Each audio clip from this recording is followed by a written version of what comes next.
It's the sauce, dripping sauce. Don't get lost. What's up, you guys? BBQ.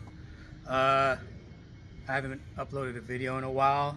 My buddy Morgan over there in Australia suggested that, you know, we kind of go through the bikes and give you a rundown and introduce them and kind of break them down. I've never really explained my bikes, the builds, or what I've done to them, but here they are. All right, this bike right here, it's a Razor MX, I believe it was a 650. This was my son's first Razor. He's upgraded, so now this is like a community bike. We call it the bathroom bike. So we've kind of just built this bike with leftover parts.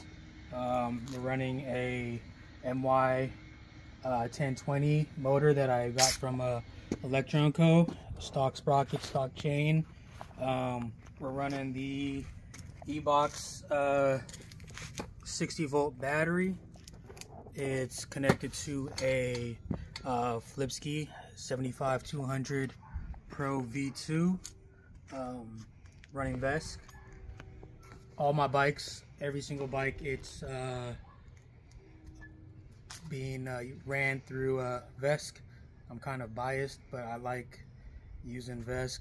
For me, it works. I like the how smooth you can get the throttle, the adjustability. So yeah, it's running, I think, single piston zoom brakes, some cheap Amazon throttle grips and voltmeter. What else? Pit bike handlebars, some Amazon forks. It's running a D&M air rear shock. Yeah, that's about it with this bike. This one right here is my son Julian's bike. It is a Razor SX 500. It's kind of old school. We stripped all the parts off of the MX when my son outgrew it, and we threw it on the SX. So it's running the original Electron Co. MY 1020 with a Kelly controller, zoom brakes. Not much to say. I got a lower D&M shock in the rear because my son's still kind of grown into it. He's a little shorter. Electron Co. Forks. It's running two 48 volt batteries. Ran in parallel. They're e-bike batteries that we just ran in parallel, so he has quite a bit of range. I think it's close to like 35 amp hours, but he doesn't ride super fast, so we get crazy runtime with this. Really not much else to talk about with this bike.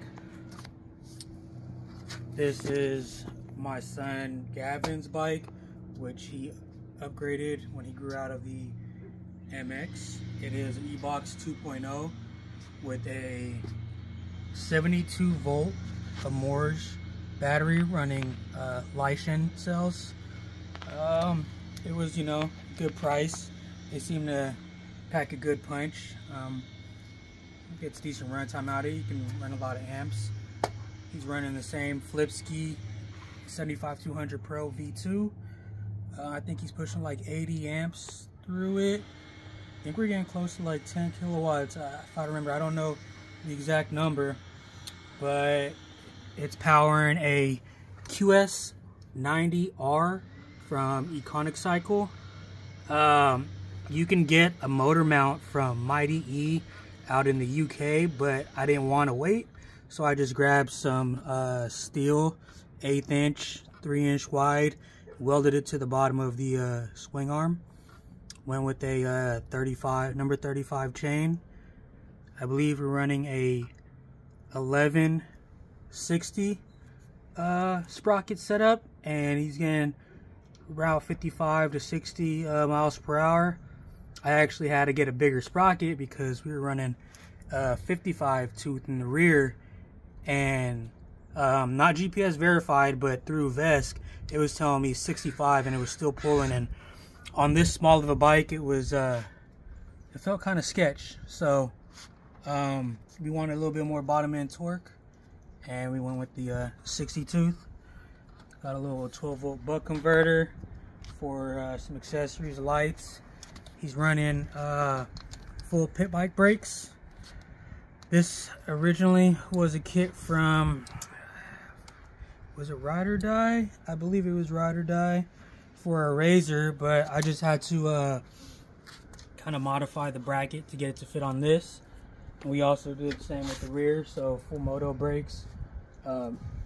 Yeah, once we were starting to go over 50, going through mountain bike pads every week was just, it didn't make sense to me.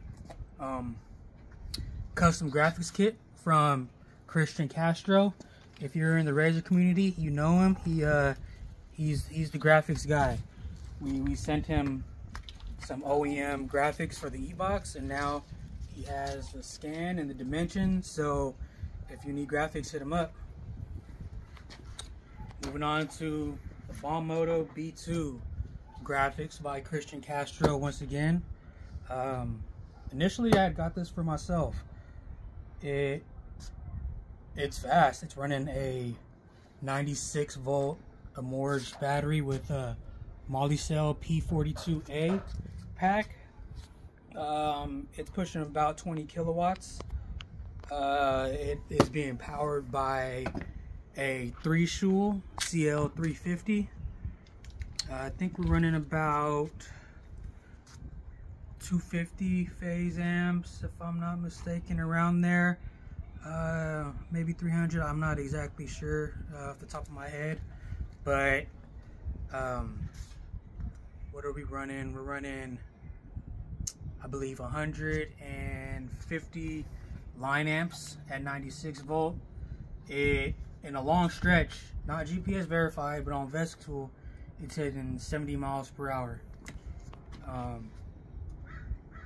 Yeah, it's got these hand guards.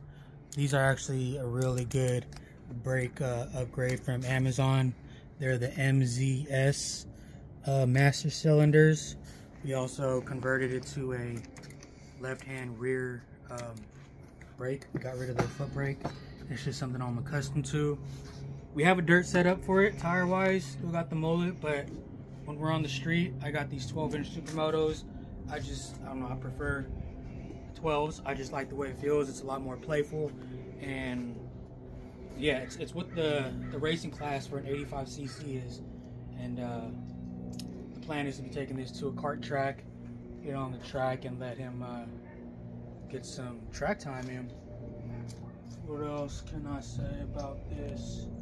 Cool thing with 3-Schul is you have the capability of having reverse. Yeah, it's got reverse. It's pretty cool. So this was initially my bike. My son kind of hit a growth spurt, and he hit the growth spurt about the same time that the Alta Sigma was announced.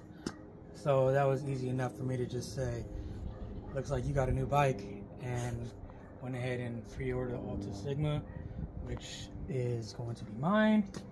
He now has this beast of a B2, 70 miles per hour with the 96 volt 150 amp tune, I believe it is. Yeah. So, all right, I think that's it. Anything else I'm missing on this bike? Now that I can think of, I might do an update later if I missed anything. But moving on to my bike.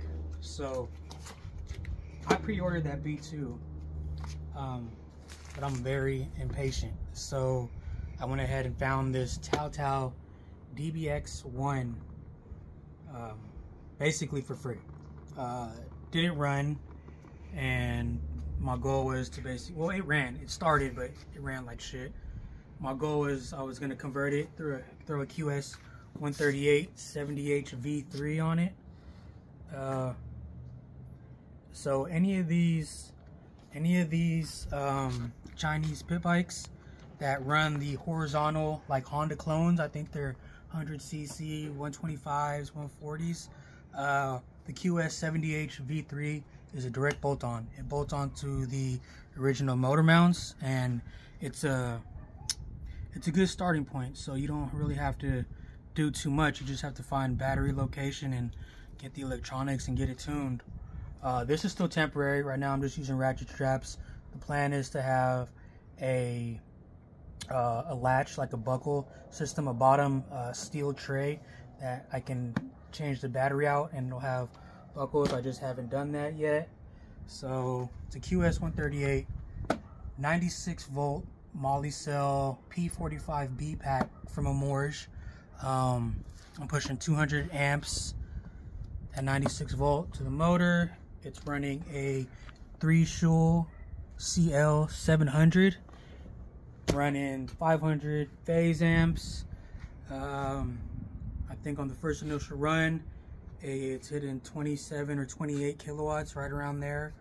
It's topping out at 72 miles an hour right now, and we're running a, you want to come around this side, Gavin? We're running a 17 tooth front sprocket, 48 rear. Still super torquey at 500 phase amps. So I have a 45 tooth rear sprocket to try to get a little bit more top end. I feel like I can sacrifice a little torque if the thing just wants to get the front wheel up like all the time. So that's what I'm going to be doing. Try to just play with it. If it does lose too much torque, I'll throw the 48 tooth back on. Same thing, 12-inch supermotos, but this is the magnesium wheel set. A little bit fatter tire in the rear. Custom graphics I got off eBay. Number plate off of AliExpress. Looks cool. It actually looks really cool, but the light projection is not good at all. So I don't really plan to run this at night too often. It's cool. I'm gonna be switching up these master cylinders. These were from AliExpress too. I ordered them Amazon. I'm gonna get the exact same master cylinders that are on the B2 currently. Yeah. Oh, and another thing, I mentioned reverse with the 3-Schul, and I think most Vesks are capable of this too. We have a thumb regen, so that's actually really convenient. You don't always have to eat up your rear brake pads. This is my forward and reverse. So throw it back, you got reverse, forward, you got forward. Super useful. Anything else I'm missing on this bike? I don't know, not really much else. But yeah, so this is just a introduction to kind of the builds we have. I've really just posted riding videos, but thought it'd be a good idea to kind of show what we're actually riding. This is, I think, the B2 is kind of what I've been getting a lot of ride footage on. So this bike's a beast. I really like the Bomb Moto B2. It's a great package for the DIYer, and you can build it how you want. The QS120 motor in it it's pretty beastly. Like, I don't really see a need to upgrade it. If it's going to be a trail bike, I don't see a need to upgrade it. It has tons of torque, and it's more than enough for the trails. So yeah, this one's going to be like 50-50. We'll ride it on the street, but we also have the stock dirt wheels for it, the 1714. So this is going to be like a Swiss Army knife to do it all. This bike, it's really just going to be dedicated supermoto. I have no plans to take this one on trails, because once I get the Alta Sigma in, the Altus is going to be my dedicated trail bike. And we are going to do a comparison between these two bikes. 96 volt against the Altus, which is, I believe, 97.2. Moly cells versus the Altus with Samsung. these have a lot less capacity. That's 27 amp hours. This one is 25.5, so they probably save a little bit of weight there, but that also limits how many amps I can push. But running molly cells, it's cool. These are going to be like racing bikes. Yeah, so these are the barbecue build bikes. I will try to get more updates as we mod, but yeah, I think this one is going to get a refresh. As much as I tell myself I'm not going to do anything to it, it's just the most stock, and since there is nobody really claims it, it's a community bike, I kind of want to go big with it. Maybe extended swing arm, probably a Socian FW11. We'll see. I don't know.